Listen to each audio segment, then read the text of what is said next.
Okay guys, no, good morning. Welcome to my YouTube channel guys, no.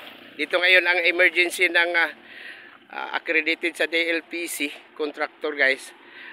Unit number 02. Kasi tinawagan sila guys. May pumutok kaninang umaga dito sa poste, no, ng Davao Light. Ito ang dahilan guys, oh. Ibon na mababa ang lipad. Oh.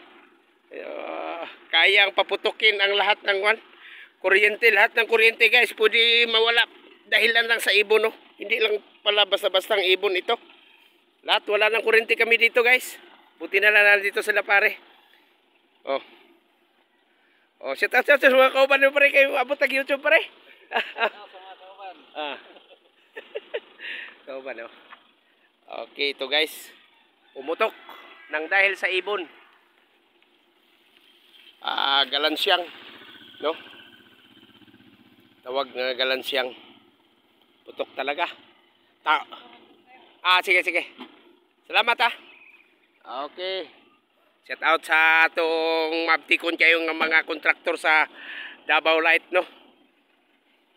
Kamoy mo tira, kamoy mo ayon i-report pa. Apios dito.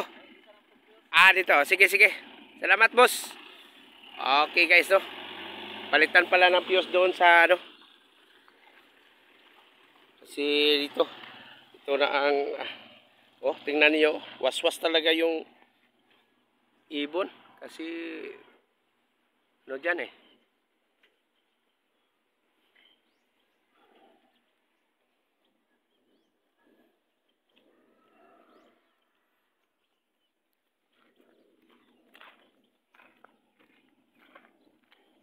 sila guys. Lahat kami ngayon walang kuryente dahil sa ibon na ito. Dumapo dyan sa kuryente, pumutok. Tapos doon sa kabila, doon sa main ang pumutok guys, no?